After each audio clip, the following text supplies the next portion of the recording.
A contagem.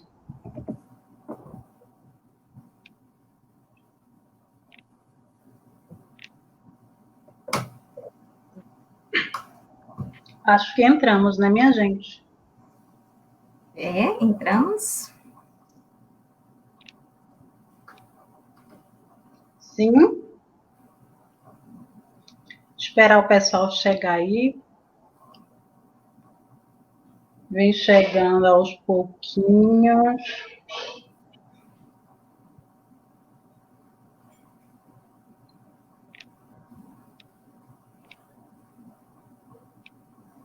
Para a gente poder começar.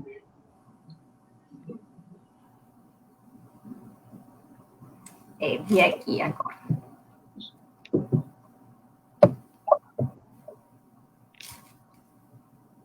Só está chegando. Espera uns 2, 3 minutos para a gente poder conversar, começar, na verdade, falar um pouquinho sobre o nosso tema de hoje, que é o Conselho Tutelar, a atuação desses profissionais, né, em prol do direito das crianças e do adolescente. Hoje a gente tem como entrevistada a conselheira Suzana Mussier, que vai explanar sobre esse tema para a gente, explicar para a população como se dá todo esse processo de conselheiro tutelar. A vocês que chegou agora, boa noite. Obrigado por estarem aqui. Temos hoje também Crislane Moraes, faz parte do nosso grupo, né, para a gente poder debater sobre o tema. E para começar, a gente vai pedir aqui a Suzana se apresente para a gente. Boa noite, Suzana, bem-vinda. Tudo bom? Eva, está escutando? Oi, estou escutando. Pronto, boa noite, quero agradecer a oportunidade de você estar aqui, dando, né, para a gente explicar à população um pouco sobre qual é o trabalho do Conselho Tutelar. Boa noite, Suzana. Boa noite a todos. Desculpa. Sejam todos bem-vindos. Bem-vinda, Suzana. Muito obrigada por ter aceitado o nosso convite. Vamos seguir, né, Eva? Vamos sim. Deixa eu só ver como faz para pôr Suzana na tela quando ela começar a falar. Porque está mordendo a pessoa isso aqui. Eu te entendo perfeitamente. Então, amiga, só está aparecendo a minha pessoa na tela principal, né? Sim. Deixa eu ver aqui rapidinho como eu faço.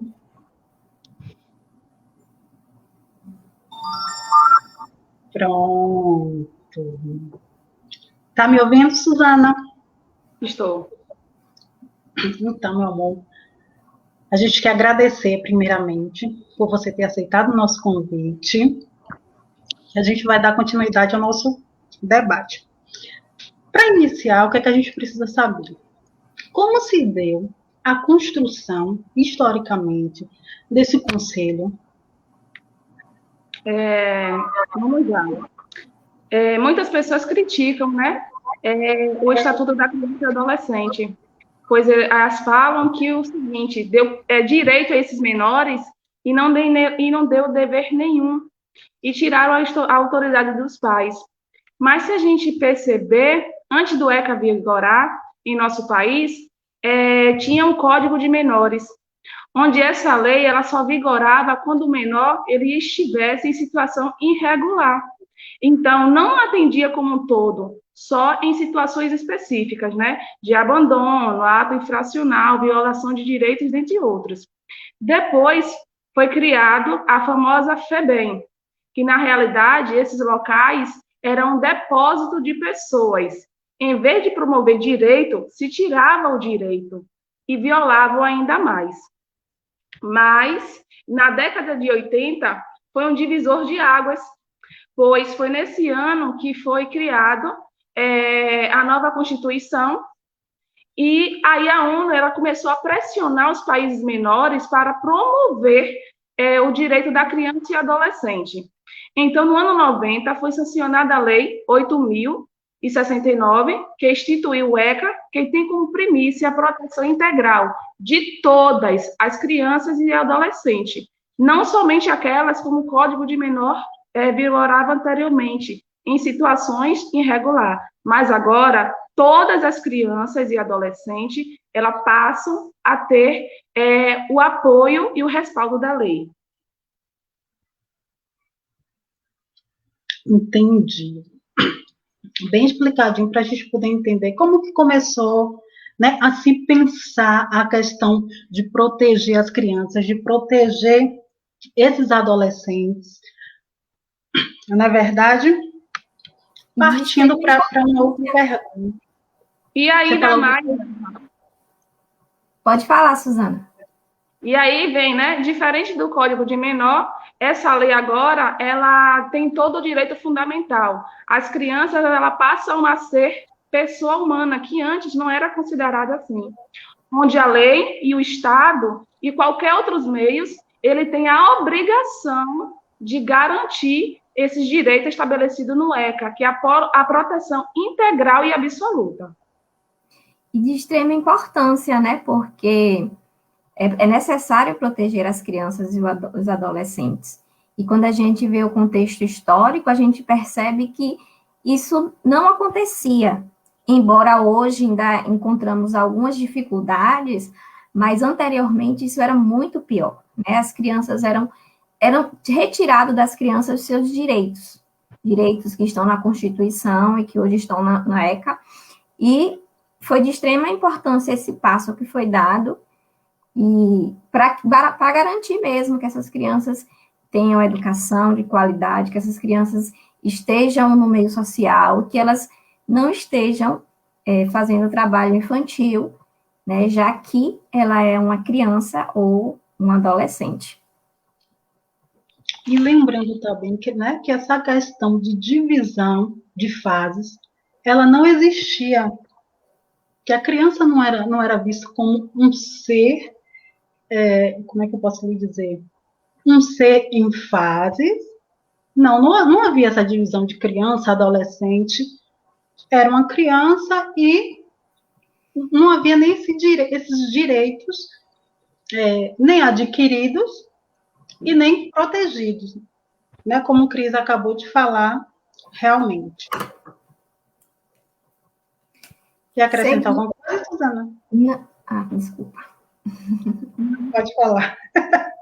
Não, deixa a palavra com Suzana. Pode, se você quiser acrescentar mais alguma coisa nessa pergunta. Não, dessa parte aí tá bem explicadinho. Pronto, vamos para a segunda. A partir dessa criação, dessa outra visão do que é ser uma criança, qual o papel do conselho para que esses direitos eles sejam garantidos? Pronto, então vamos lá. O que aconteceu? Com essa criação dessa lei 8.069, que instituiu o ECA, no próprio artigo do ECA, ele diz o seguinte, que o Conselho Tutelar é um órgão permanente e autônomo, não jurisdicional, encarregado pela sociedade de zelar pelo cumprimento dos direitos da criança e adolescente. Isso está no próprio ECA, no artigo 131. Então, viu-se a necessidade de se criar um órgão administrativo que pudesse solucionar questões pré-estabelecidas no ECA, para não acarretar o Poder Judiciário. Então, de acordo com o ECA, no artigo 136, o Conselho Tutelar, ele requisita serviços. A ideia foi soluções sobre questões que não fossem atendidas pelos municípios de forma espontânea. Exemplo, na saúde, serviço social, educação, dentre outros. Além do mais, o Conselho Tutelar, ele aplica medidas e faz encaminhamentos para o Ministério Público. Perfeito. E seguindo, né, com as nossas perguntas, é necessário criar-se um grupo, né, de pessoas para que façam parte do Conselho Tutelar Municipal, no caso, os conselheiros. Então, diante disso, como se dá o processo de escolha desses membros, dessas pessoas que fazem parte? Pronto. Artigo 132 do ECA, ele mostra que a escolha se dá por meio de eleição, através do voto direto da comunidade, se escolhe 5 membros para um mandato de 4 anos. Nesse caso, né, a comunidade escolhe um membro a partir de cinco membros, não foi que você falou? 5. Isso. E como chegamos a esses 5 membros? Primeiro, é feita uma prova de caráter eliminatório e depois a eleição. Pronto, aí as 5 primeiras pessoas que, ao fazer essa prova, e tiverem classificado... Na prova não. São 5, depois das eleições se escolhe 5, os 5 mais que tiver classificação.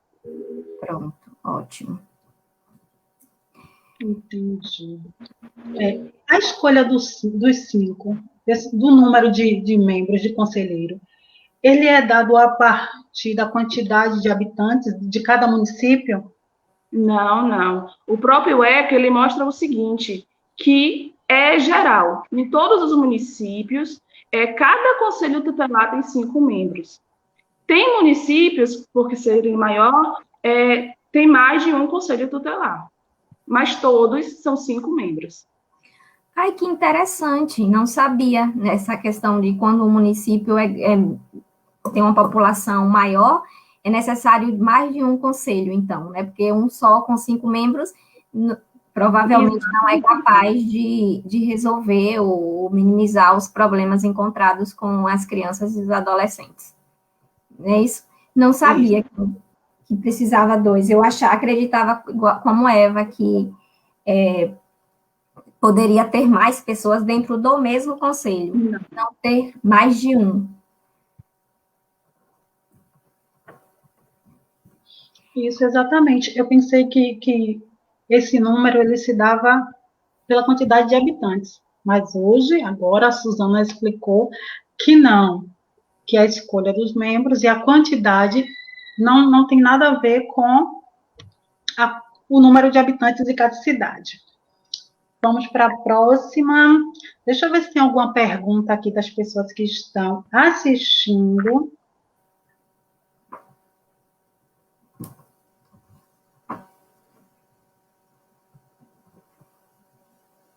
Por enquanto, não. A gente vai dar continuidade às perguntas. Quer continuar, Cris? Posso? Sim.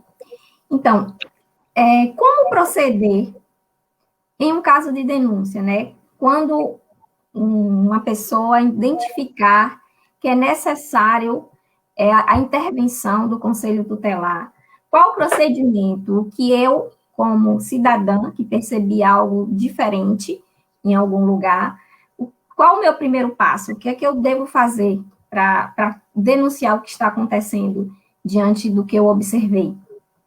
Pronto. Faz da seguinte maneira. Todos os conselhos é disponibilizado um número que atende 24 horas, que a pessoa pode estar ligando e fazendo sua denúncia, ou então ligar para o Disque 100. O Disque 100 é um número do governo federal que atende das 8 às 22 horas, inclusive nos finais de semana, onde a denúncia recebida são repassadas ao Conselho dos Municípios. Nesse caso, eu ligando para o Disque 100, eu vou falar com a Esfera Federal e eles entram em contato com a polícia. Imediatamente entram em contato. Ok. E pós-denúncia, né? Foi feita uma denúncia, né? E o que acontece em seguida? Quais os procedimentos burocráticos ou não estabelecidos que o conselheiro segue? Pronto. Após a denúncia, após a confirmação da violação do direito, cabe ao conselho aplicar as medidas que exigem pela proteção. E temos que ressaltar uma coisa muito importante, Cris, que o conselho ele não é competente para aplicar medidas judiciais ou fazer julgamentos de casos. Ele apenas é um órgão que zela e não julga. Então, todas as denúncias são verificadas e encaminhadas ao Ministério Público. Isso. Vocês têm o papel de ir lá, né, de conferir, de tentar entender o que está acontecendo, né? Se de fato há algo para investigar, né? Porque assim, a denúncia vem de alguém que fez alguma observação. E pode ser dentro da família, que aí a visão é muito mais ampla e cotidiana, ou pode vir de um externo, né? Alguém que observa algumas situações. E nem sempre aquela situação observada indica um maltrato ou alguma coisa que leve uma ação uma observação maior do conselho, não é isso? Assim, vamos lá. Em caso de crime, de acordo com a Lei 13.431 de 2017, artigo 8, o depoimento é perante a autoridade policial judiciária. O Conselho Tutelar ele não se intervém. O Conselho Tutelar apenas vai dar amparo legal, encaminhar essa criança ou adolescente para um acompanhamento psicológico, que é a rede. Mas, em caso de crime, o Conselho Tutelar não se intervém. Mas, nesse caso, né, vocês observam, vocês vão lá e encaminham. Mas aí você... Em caso de crime, de acordo com a nova lei, não. Em caso de crime, a própria denúncia pode ser feita diretamente às autoridades policiais. Ok. Seguindo, né, em algum momento, você já se deparou com alguma situação que mexeu com você? São muitas situações. E visto que a gente é ser humano, a gente é mãe muitas vezes, a gente se coloca em certas situações. Com certeza, tem várias situações. Diante dessas situações, né, qual é a experiência que você possa, quando eu digo relatar, é os seus sentimentos, que você possa relatar, assim, o que sentir e depois traz para casa, fica em casa, isso de alguma forma, alguma situação mexe no seu cotidiano, no seu dia a dia? A gente tem que aprender a separar. É difícil, é uma luta diária, mas a gente tem que aprender a separar. Sim, né? Até porque, como você falou, somos seres humanos, nos envolvemos em certas coisas, mas é necessário entender que ali é um profissional. E um profissional precisa fazer o que é de direito. Né? E, senão, a gente, como em várias profissões de trabalho, senão a gente acaba não conseguindo seguir, não é isso?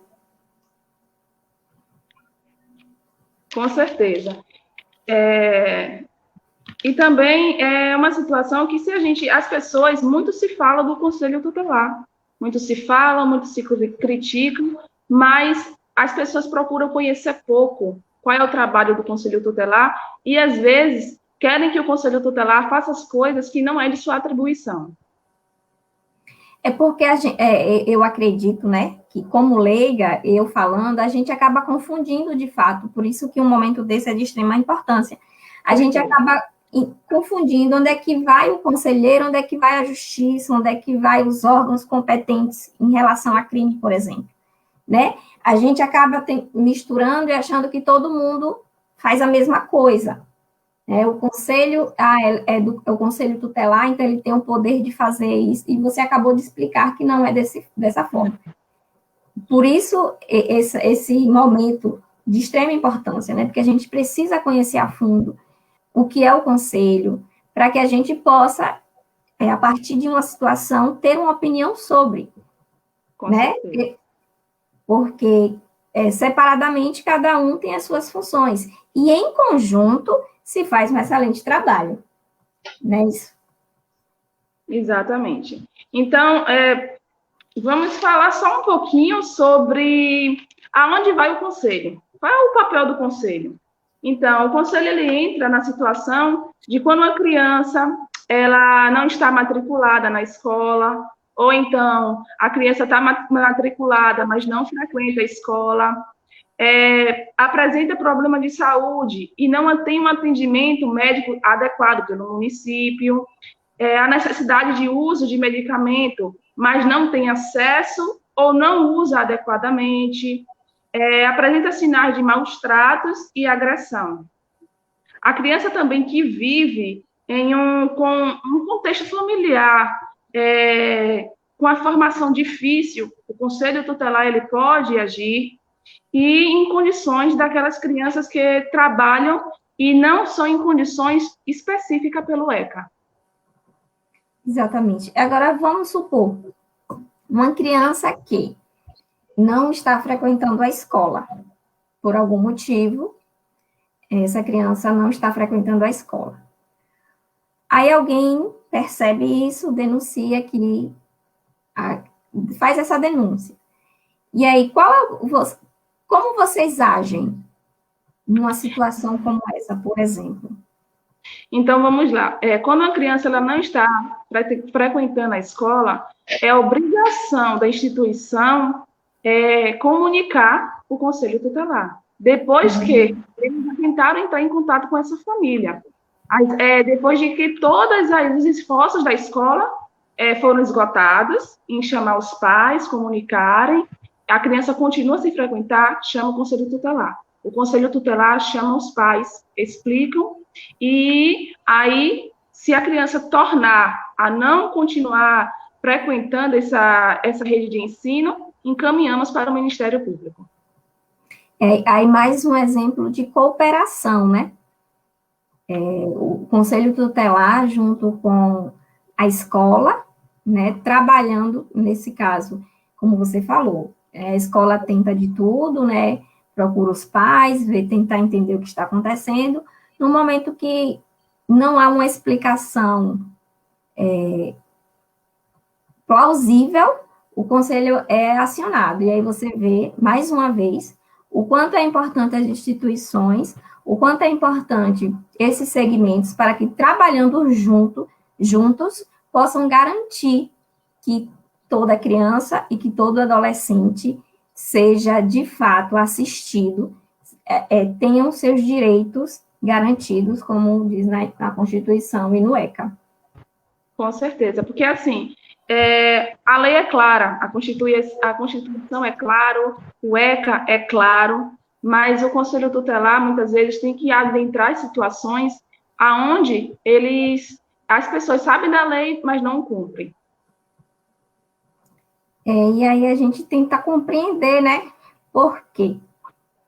E quando isso não é compreendido, existe o Conselho Tutelar, que tem suas variáveis e que possa, de alguma forma, permitir que haja uma mudança diante da situação encontrada. Eva, meu bem. Estou aqui. Quer continuar? Agora ficou melhor assim, não foi, meninas? Sim, ficou. Gente, é porque isso aqui, ele estava me deixando, porque eu não sei usar muito bem, então eu estava perdidinha aqui, mas já me encontrei, ficou ótimo assim. O Su, a Cris trouxe esse exemplo da escola, assim como você falou. Em casos de maus tratos, qualquer pessoa pode fazer a denúncia, correto? Qualquer pessoa pode fazer a denúncia. O ECA também diz que a sociedade ela é fiscalizadora de todos os direitos das crianças. Então, qualquer pessoa, ela pode não, ela deve fazer uma denúncia se uma criança estiver em situação de risco.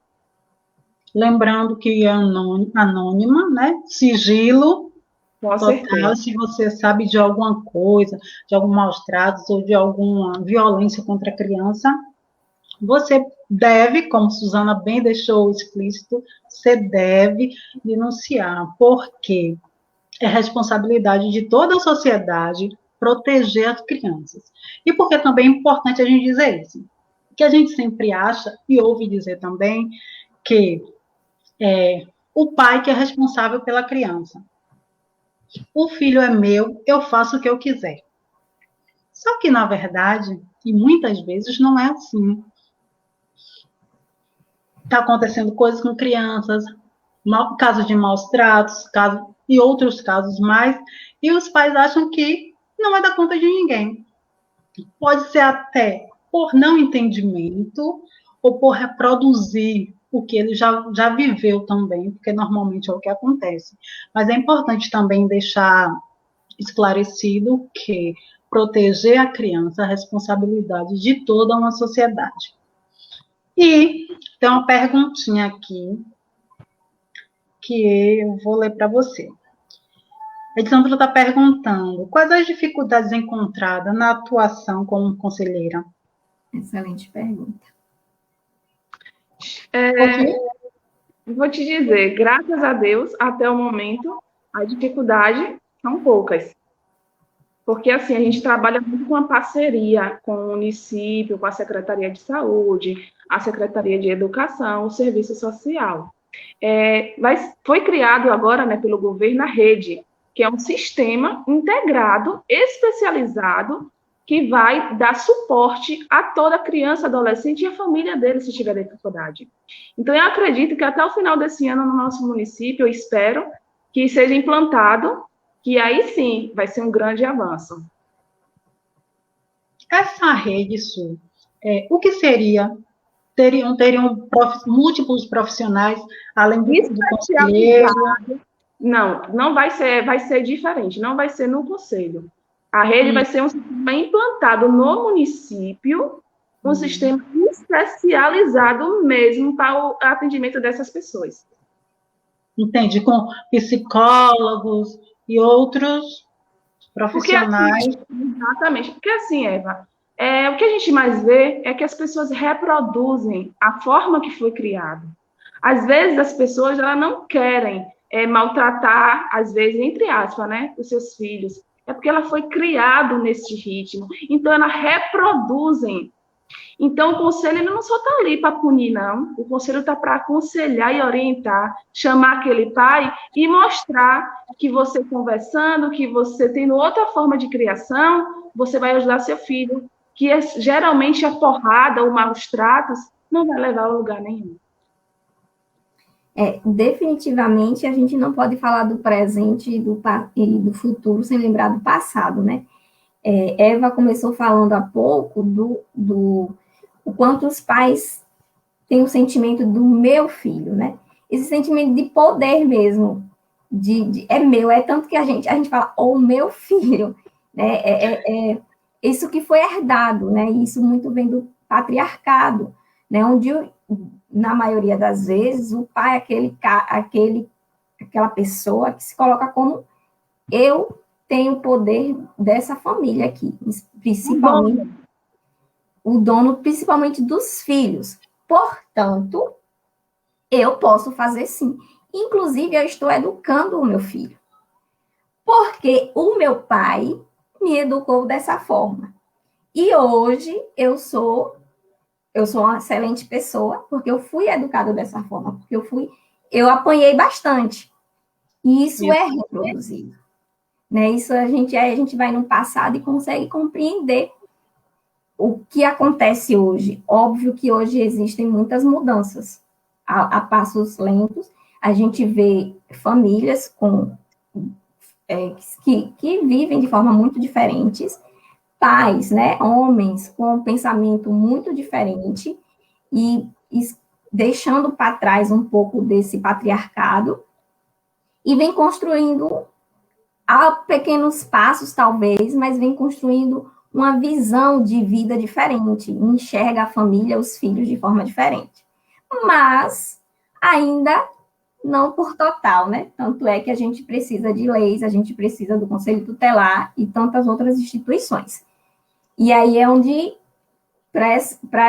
não houve essa mudança, é onde entra o Conselho, né, nessa perspectiva muito importante que tenta trazer, como você disse, claro, existem casos que são diferentes, mas eu acredito que muito disso, né, do que eu posso fazer, e fizeram assim comigo, acontece. E aí onde entra o conselho, que por vezes pode identificar que de fato não é algo que queira ir além daquilo, é simplesmente não, né? É que quer educar de uma forma como foi educado e que precisa, sim, dessa orientação, e a partir de uma orientação pode ser que as coisas mudem, né? Mas é claro que existem casos muito diferentes, que não se comparam a esse, né? Que, infelizmente, a gente ainda vê, ouve em alguns lugares. Porque também as pessoas hoje, elas deixaram, né? Eu não posso pegar no meu filho, eu não posso bater nele, eu não posso... e aí, muitos pais são permissivos, e depois, aí querem... Ah, não, eu trouxe para o conselho tutelar porque meu filho não tem jeito. Mas a lei diz que a responsabilidade de educar e criar as crianças são dos pais. Mas aí acha que depois que perde o controle, vou levar para o conselho tutelar, porque o conselho tutelar tem que dar um jeito no meu filho. Mas a lei não trabalha desse jeito. E aí você vê, né, a divergência, assim, né, porque a gente sabe, né, o quanto que a criança deve ser protegida, e muitos compreendem, ah, meu Deus, não posso bater mais no meu filho, porque eu não posso mais bater no meu filho, né, e às vezes acaba se perdendo uma compreensão. Eu já ouvi falas assim, ah, agora eu não posso bater no meu filho porque ele vem o conselho tutelar. Eu acredito que todo mundo já ouviu uma frase. Já ouvi essa frase. Já. E você, Suzana, com certeza já deve, né? Se a gente ouviu, eu imagino você. Mas é esse sentimento, né? Nesses casos, esse sentimento. E é preciso ponderar e compreender que educar, ela está muito além de quer dizer o que deve ser feito ou não deve ser feito. E aí é um caminho bem, né, vocês que são mulheres, mães, compreendem isso muito melhor que eu, é um caminho que você tem que ter todo um equilíbrio, que você tem que ter uma coordenação, que tem que analisar várias variáveis, né, para que se tenha um equilíbrio. Não essa questão de dizer, eu vou deixar meu filho fazendo, e depois eu vou para o conselho tutelar e acabou. Então, é algo muito complexo, né? E eu acho que vocês falam disso muito melhor que eu. Porque, assim, o ECA, na realidade, que é o Estatuto da Criança e do Adolescente, ele é bem completo. Seria interessante as pessoas realmente procurar ler e saber o que se está na lei. Porque lá fala da obrigação dos pais. Lá fala também da responsabilidade que os filhos têm. O filho não só tem direito, só tem um direito, não, ele tem um dever. E está estabelecido no Estatuto. Exatamente. Vou falar em dever. Quais seriam eles? Já que a gente está falando em direito. Vamos lá. Das crianças. Lá fala sobre estudar, sobre ter, assim, o modo de se comportar perante a sociedade. Que não, a gente não vai dizer assim, uma criança vai se comportar como um adulto, não. A gente sabe que não se comporta. A gente é mãe, a gente sabe que nossos filhos faz birra. Entendeu? É difícil. É difícil, é complicado. Entendeu? É uma luta árdua a gente educar uma criança. Entende? Mas todos os pais sabem. Olha, meu filho, você pode fazer isso, você tem que estudar, você não pode responder, mas não, acha que a permissividade é o caminho aberto para uma sociedade, e não é assim. E aí a gente se depara essa semana, eu não queria nem citar esse caso, mas eu acho que é pertinente com o assunto, do falecimento de uma criança, com a permissão, com a conivência da própria mãe, sabe? Aí a gente fica, como assim? Como ela permitiu que alguém fizesse isso com sua criança, gente? E a gente para e pensa e o quanto as pessoas que estavam ao redor, que sabiam também do que acontecia, também não fizeram nada para proteger aquela criança. Sabe? E quando a gente diz que a sociedade é responsabilidade de toda a sociedade proteger a criança, a gente cita esse caso. Porque todo mundo sabia o que estava acontecendo com a criança, mas ninguém fez nada. Era a mãe. Eu costumo dizer também que a gente vive em uma sociedade tão individualista que ela é a mãe. Ela sabe o que ela está fazendo. Sabe? A gente também tem essa visão de que ela é a mãe, ela sabe o que ela está fazendo. O filho é dela. Ela que resolva.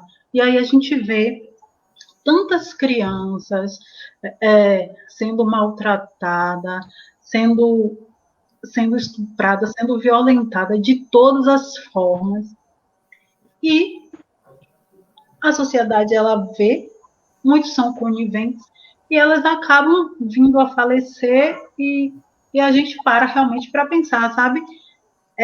Esse modelo de sociedade ocidental, que é tão individualista e é tão perversa também, porque isso é perversão, fazer isso com criança e você permitir que se faça, sabe? Eu não consigo... Vou passar a palavra porque... É uma situação bastante difícil, bastante complicada. Assim, para uma criança chegar a um nível desse, ela deu vários indícios, acredito eu, em desenhos na escola, em desenhos na escola, e isso os professores eles têm que estar atentos à modificação e à alteração do comportamento da criança. Quando o professor ele percebe que aquela criança ela está fazendo um desenho diferenciado, está com um comportamento diferenciado, então a rede da escola tem que comunicar isso ao conselho tutelar, que o conselho tutelar ele não sabe de tudo que se acontece. Se não for informado, a gente não vai saber. Verdade. Mas entendeu? aí a gente também... Vai falar alguma coisa, tu? Não, pode falar. Mas aí a gente parte também para pensar a questão da educação e do modelo escolar que a gente tem. Sabe? Às vezes é um professor, um ajudante para 30, 40 crianças, gente. Às vezes você nem... Às vezes as coisas tá ali na cara do professor. Primeiro porque ele não é preparado para esse tipo de coisa. Né? Ele não é preparado para identificar desenhos, coisas subliminares que estão em alguns desenhos, em algumas falas, em alguns comportamentos. Porque é tanta criança para ele dar conta que ele não consegue. Mas isso, ele pode não conseguir dar conta, mas ele é obrigado a ser o conhecedor de qualquer alteração da criança. É estabelecido pela lei também. O professor ele tem que ter isso. Pela quantidade de crianças, pode-se não ter, achar que aquilo ali está normal, né? Vamos dizer assim. Exato. Aí você vê, o pai dessa criança não sabia. Então, eu não posso falar, que eu não sei do caso, não posso falar de um caso que eu não... Gente, eu não assisto televisão, jornal, essas coisas, parei. Por isso que eu tô meio assim, voando e eu não sei muito do caso, entendeu? Estou falando a grosso modo, mas eu não assisto mais jornal, porque a gente vê tanta violência, a gente vê tanta coisa, que a gente, como ser humano, como mãe, a gente se coloca no lugar do outro e a gente sofre bastante. Sim. Realmente, assim, eu imagino, né, eu nunca vivenciei nada parecido, mas eu imagino que sim, que uma criança que esteja em um ambiente onde há alguma coisa de errado, ela demonstre, eu acredito nisso, né, ela mude seu comportamento de alguma forma, mas nem sempre ela é compreendida, nem pelos seus familiares, que estão próximos, porque a gente... Não sei, né? A gente, não posso falar, eu falei a palavra gente, mas eu nunca passei por isso, mas eu imagino, né? Eu imagino que, pelo menos dentro da família, a gente fica até tentando entender, principalmente quando é adolescente, a gente diz logo, a questão é adolescente, não já sabe que adolescente é desse jeito. E em relação à escola, né? Mais uma vez, um momento de parceria, né? Que a escola está aí grudada aí com o Conselho Tutelar. a questão não é nem só o número de alunos, né? Eu acho que a questão, por vezes, é toda a dificuldade que um professor brasileiro tem. Qual é essa dificuldade, né? Por vezes, a maioria deles trabalham em 2, 3 escolas, 2, 3, 4 turnos, para conseguir ter um salário mais ou menos. E eu acho, além disso, é necessário uma formação continuada, porque quem faz pedagogia, embora acredite na grade, fale sobre crianças e adolescentes, mas é de uma forma mais conceitual. E acaba que, por vezes, acredito, embora eles tenham esse dever, que seja bem complexo, né? Você conseguir, claro que o professor tem que estar atento, não estou questionando isso, tem que estar. Mas, por vezes, isso não acontece e eu acredito, eu atribuo isso à grande, né, essa dificuldade do professor nesse contexto geral do Brasil, que é educação, que é um professor em sala de aula, né? Vários alunos, 3 turnos, estudando em várias escolas, que se aprofundar em outras coisas acaba sendo um pouquinho mais complicado. E aí pode perder alguma coisa do tipo, mas esse papel é de extrema importância, porque, como você falou, não tem como o conselho saber o que está acontecendo se alguém não vai dizer ao conselho, né? De forma errônea, as pessoas falam, o conselho tutelar não faz nada, o conselho tutelar não faz nada, porque a gente não tem como saber de tudo o que se acontece. E muitas coisas também, como em situação de crime, não é a esfera do conselho tutelar, é a esfera judicial.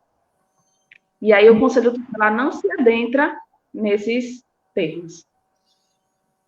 Exatamente. Exatamente. Então, gente, para ficar bem claro, o conselho tutelar, ele não tem como saber de tudo.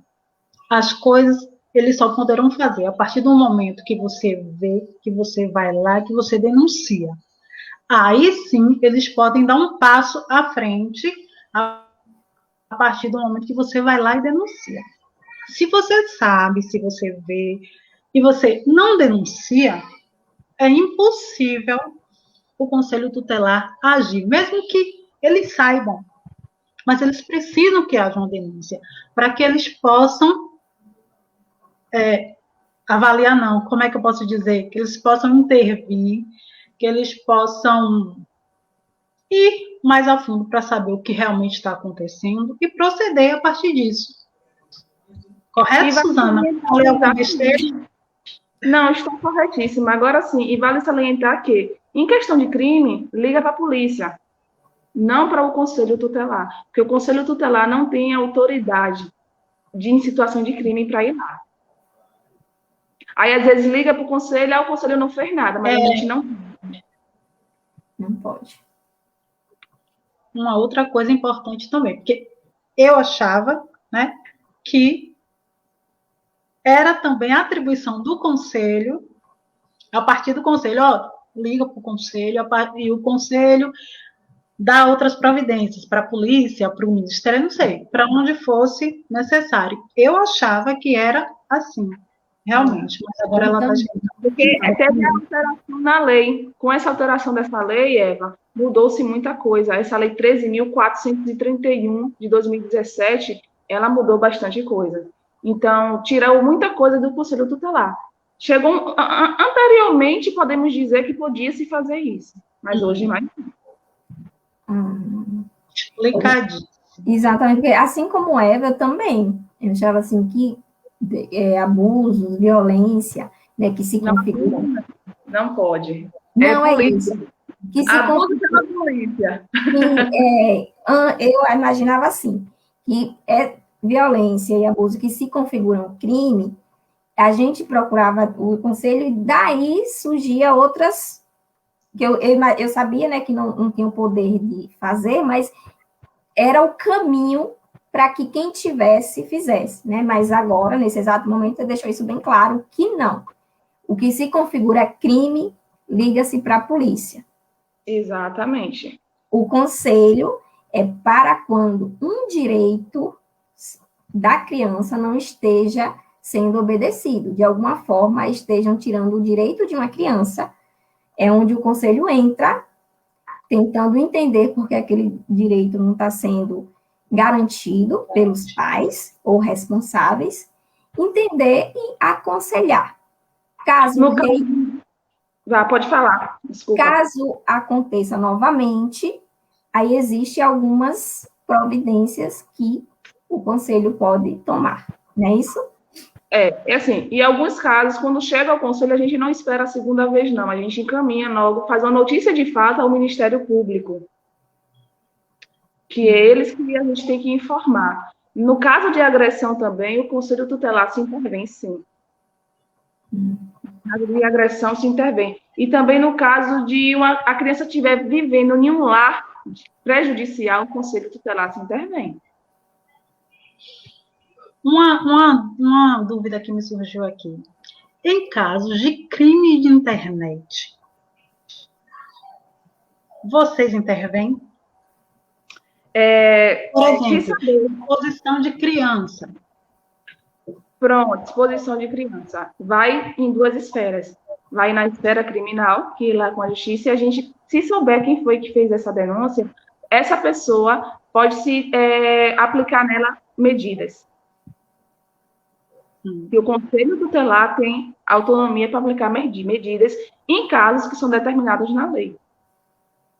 Eu não vou citar as medidas agora, porque eu não sou conhecedora de todas as medidas, não, viu, gente? Tá bom.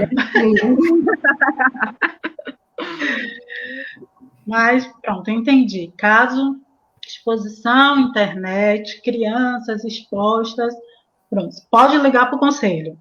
Pode. Deve. Palavra certa é essa, deve ligar para o conselho. Nem se pode. Deve ligar para o conselho. E agora também surgiu uma dúvida minha. Por vezes, né, diante dessa sociedade, dessa injustiça social que existe, né, famílias, elas convivem e vivem de formas muito precárias. Não, porque não tem como fazer diferente. Então, se alguém perceber que em uma determinada casa há ali crianças que, de alguma forma, aquela convivência não traz alguns prejuízos, como a possibilidade de estudar, não tem como ter, de fato, uma vida social, um momento de estudo. Como é que, aí fazendo uma denúncia, né, como é que isso acontece? Como é que o conselho age, sabendo da realidade daquela família? Pronto, o conselho, ele vai notificar essa família para comparecer na sede. E aí, o que acontece?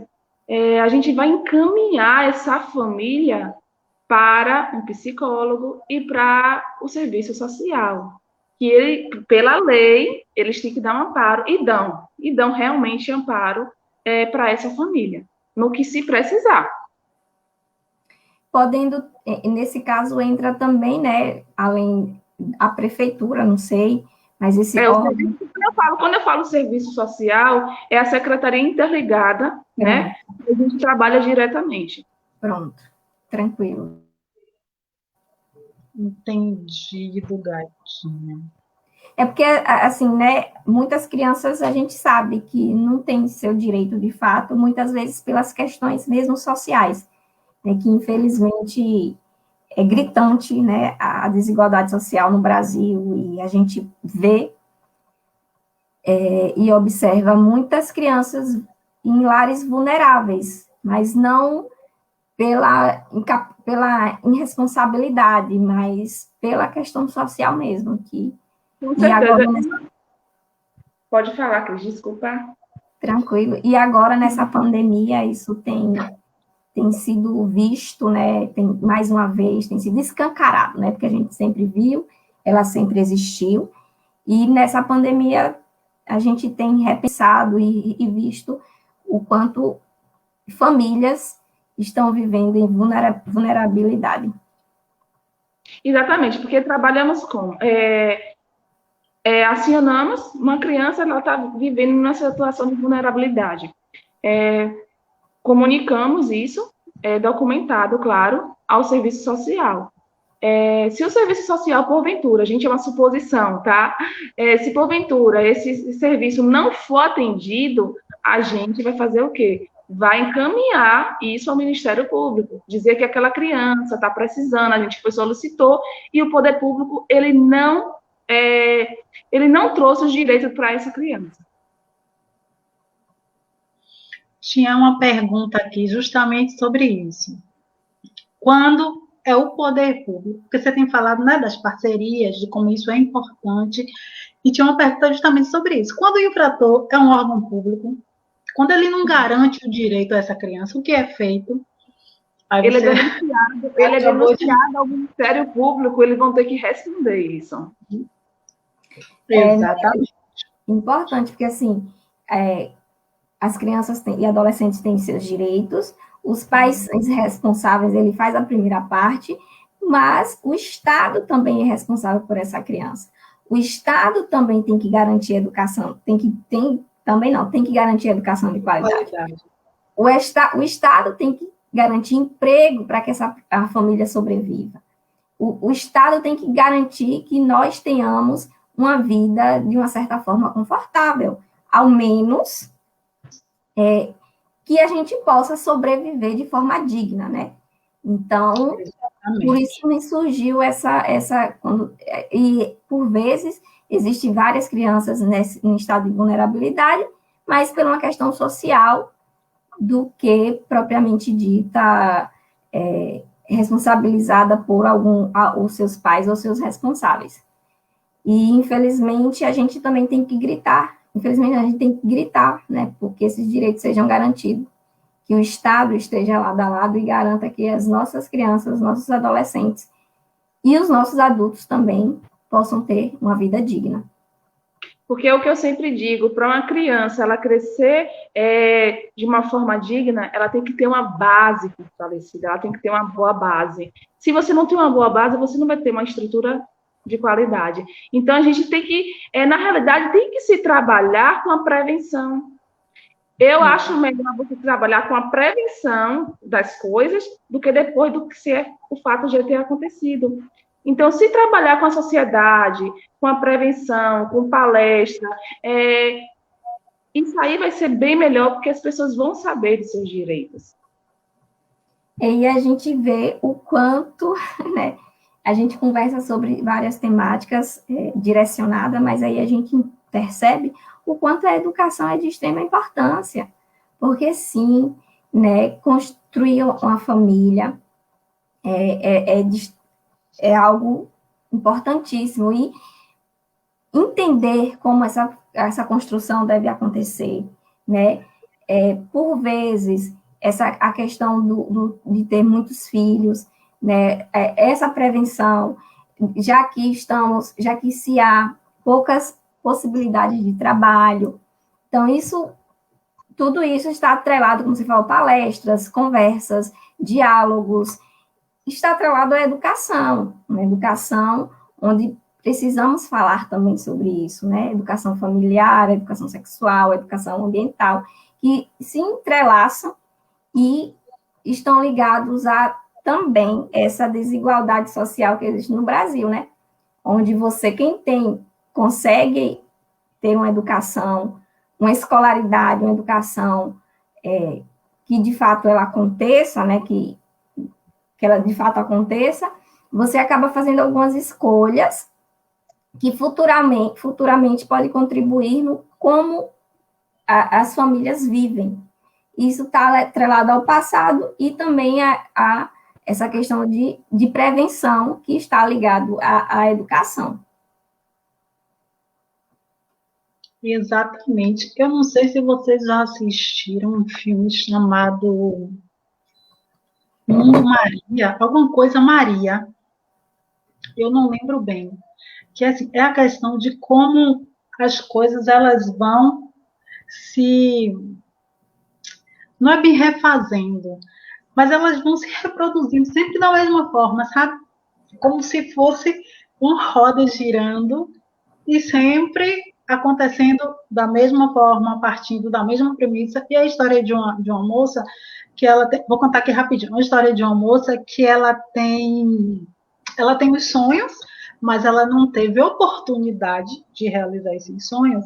E aí, né, ela casou, engravidou, teve filho, e aí a filha dela foi seguindo os mesmos passos, casou, e as coisas iam acontecendo sempre do mesmo jeito, nada mudando, elas não tiveram essa oportunidade de mudar, de sair de onde elas estavam.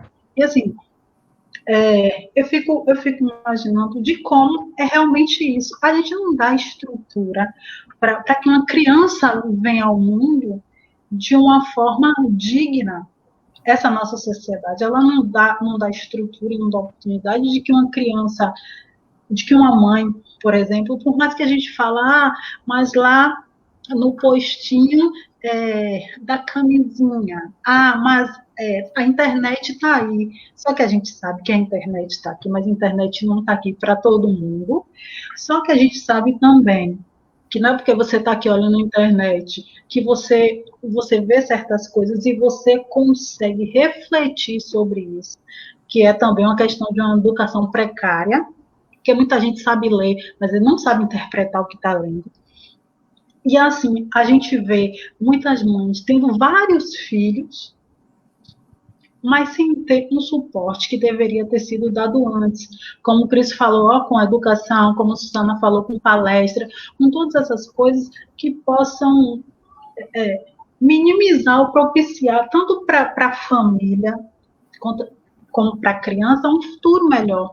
Porque uma casa com tantas crianças e sem nenhuma possibilidade de renda, sem nenhuma possibilidade de futuro mesmo, é bem complicado se pensar ou melhor, se pensar em direitos da criança quando, lá no comecinho, sabe, a gente não planta, como a Susana falou, não tem essa prevenção.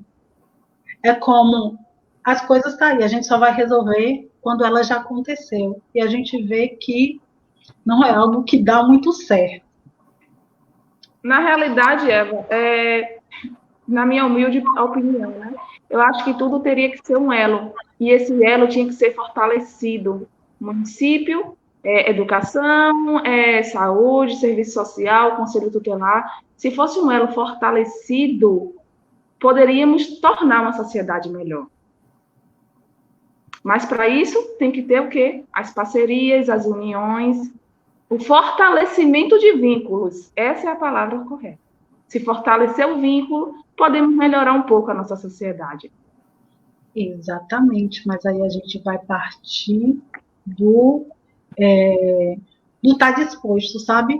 E na nossa sociedade, para os mais pobres, isso está gritante na pandemia, gente.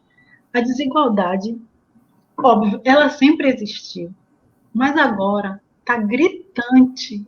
A gente vê crianças sem oportunidade de estudar, porque o ensino público, né, gente, não deu subsídio, não deu falar oportunidade de novo para que elas possam estudar remotamente. Então, muitos perderam, muitos adolescentes, eles perderam o ano, alguns que já iam se formar, sabe, já pensando no futuro, esses jovens, esses adolescentes, eles não conseguiram, então, é tudo tão gritante, as desigualdades nesse país, que é triste, gente. Continue. É triste e leva a várias... Eu vou pegar aqui meu carregador rapidinho, licença, que meu celular está descarregando. Tá. É triste e leva a várias consequências, né? É uma coisa que está ligada à outra. Como Susana falou, é preciso... como uma bola de neve, né? E na sociedade tudo está interligado, né? A gente fala, a gente escolhe um tema para falar, porque não dá para se falar sobre todas as variáveis ao mesmo tempo, né? Mas a gente percebe que é necessário essa junção é necessário o poder público que faça seu papel, é necessário que o Estado esteja garantindo ao adulto o acesso ao emprego, ao adolescente e à criança o acesso à escola de qualidade, né, que os professores sejam bem remunerados, que os professores possam trabalhar em condições que, de fato, consiga atingir todos, ou pelo menos a maioria dos seus alunos. Então, né, a gente vai puxar uma variável aqui, puxa outra variável ali, e a gente entende, né, o porquê dessa desigualdade e o quanto ela é prejudicial, né, principalmente, é claro que esse é o público, as pessoas pobres. E se a gente quiser entrar em outros aspectos, né, pessoas pobres, negras, de comunidade ou de zona rural, né, e aí a gente vai percebendo que as coisas são gritantes. Uma coisa que Eva não falou... acontece. Pode falar, Suzana.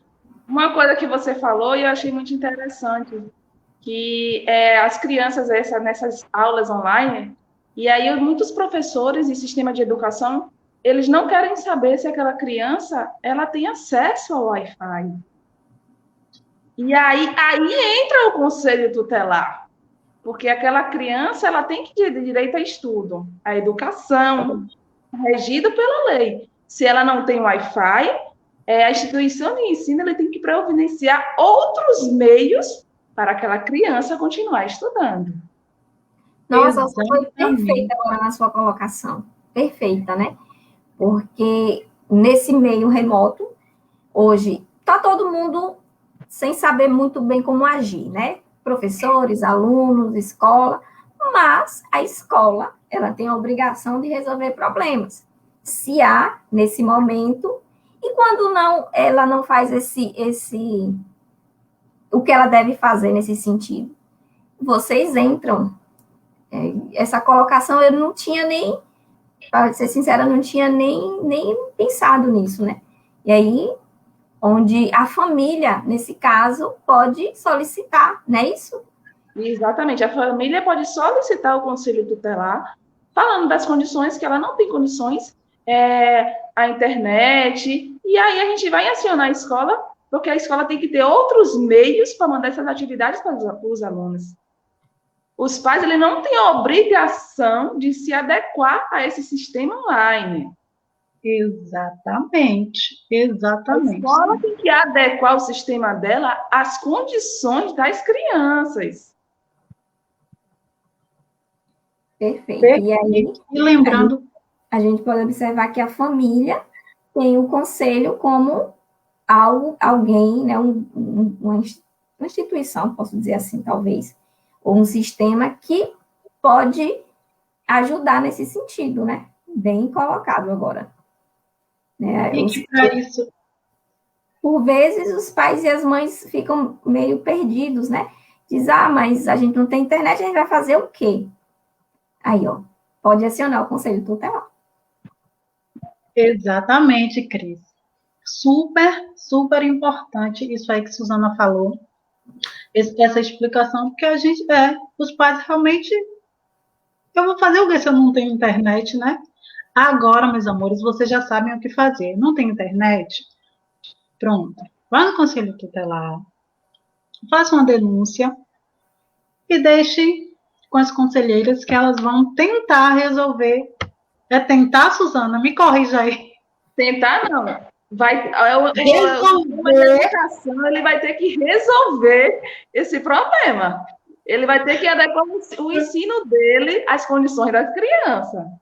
Pronto, ó. O conselho vai resolver o problema da questão da internet, para que eles levem atividade digitada, não sei o que eles vão fazer, mas o que eles têm que fazer, eles têm que fazer. Aí é só vocês denunciarem lá o conselho tutelar.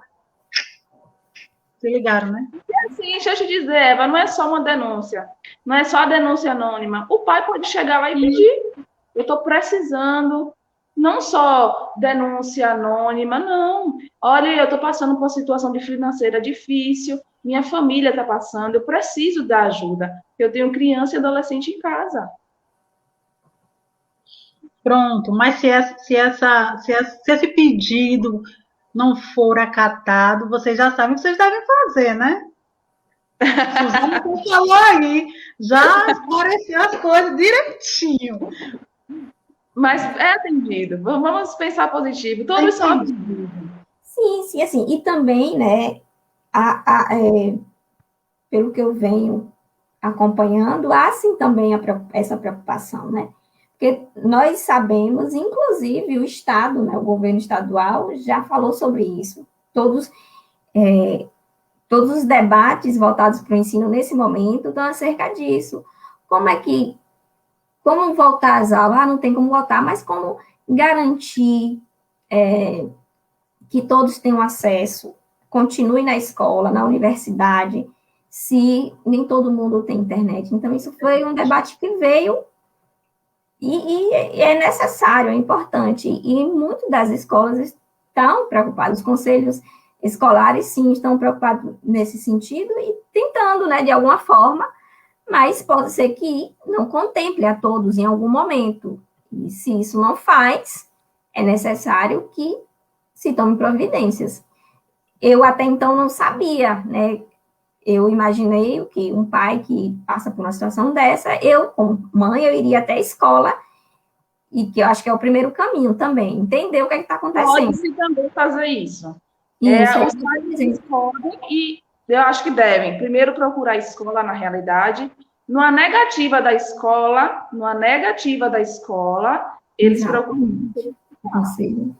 Mas é isso, eu imaginei, eu não, né, não tinha compreendido isso, né? Porque, assim, às vezes, aí vai à escola e resolve o problema. Ótimo, resolveu, mas nem sempre isso acontece, por várias questões da escola, ou do município, não sei, estou supondo coisas, né? E aí é onde vocês entram. E essa é uma informação de extrema importância. Sim. Que eu não tinha. Porque, assim, se a gente for observar, a lei é clara nos direitos da criança e do adolescente, a Constituição Federal da República é clara, o ECA é claro. Mas se todo mundo, todos, procurassem seguir a lei, não ia ter a necessidade do Conselho Tutelar. O Conselho Tutelar foi criado porque, na negativa do poder público, não dá assistência a essas crianças. Essas crianças ela não pode ficar solta. A Deus dará, sem saber a quem recorrer. Por isso, o Conselho Tutelar, ele procura de forma incansável, na realidade, proteger e fazer a lei ser cumprida. Exatamente. Tem uma perguntinha aqui, Suzana, para você, sobre pagamento de pensão. Se o conselho intervém, se tem algum... Não, o Conselho Tutelar, ele não se intervém em assuntos de pensão alimentícia. Em assuntos de alimentícia, procura a Defensoria Pública. É um sistema também que hoje não é demorado. Liga, faz o cadastro lá, o pai ou a mãe, o interessado, e aí encaminha. O Conselho Tutelar ele não tem poder sobre pensão alimentícia, sobre guarda. Não é atribuição do Conselho Tutelar. Respondido. Só olhando aqui se tem mais alguma perguntinha. Pessoal aqui na fila. Gente que está aí, muito obrigada pela companhia de vocês, tá?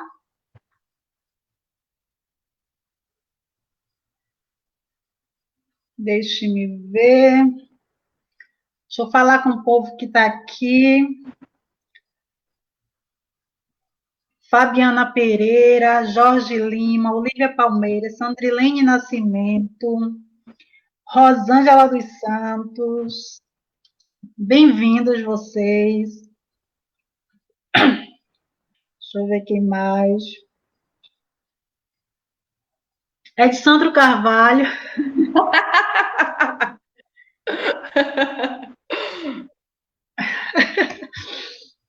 Está aí, sendo o diretor hoje do programa, lá nos bastidores. Rosângela, já falei. Gente, obrigado mesmo pela presença de vocês. Cris caiu. Então, a garganta seca. Su, você quer acrescentar mais alguma coisa? Não, somente. Sabe, falar, né, que o Conselho Tutelar está sempre à disposição de toda a sociedade para ajudar no que precisar. Então, qualquer coisa que precisar, o Conselho Tutelar sempre vai estar aberto para fazer o seu papel. Cris, minha linda, você quer falar mais alguma coisa? Eu só agora, né, pedir desculpas pela essa net aí caiu rapidamente, que bom que voltou. E eu quero agradecer a Suzana pelos esclarecimentos, né? Acho que a gente precisava falar sobre isso, falar sobre o Conselho Tutelar. É de extrema importância e a gente percebeu que a gente tem pouco conhecimento sobre, né? Então, queremos agradecer a você por ter aceitado e ter tido esse bate-papo, que foi muito interessante, que eu gostei muito. Espero que você tenha gostado também. Eu que agradeço o convite de vocês para ajudar mais a sociedade a saberem dos seus direitos. Então, eu agradeço a todos. Obrigada, Su. Deixa eu agradecer a você também de novo por aceitar estar aqui com a gente. Faço das palavras de Cris a minha. Muito obrigada. Esse é o nosso intuito, de informar sobre diversos temas e dizer a cada um de vocês que esteve aqui com a gente também, ficou até agora, que mandou pergunta, mensagem e tal, agradecer. E próxima semana, daqui a 15, tem live de novo. Então, a gente espera, né, Cris? Vocês aqui novamente, tá bom? Um beijo e até a próxima. Tchau, tchau. Beijo, gente. Tchau. Tchau. Deixa eu encerrar aqui, gente. Como é que faz isso?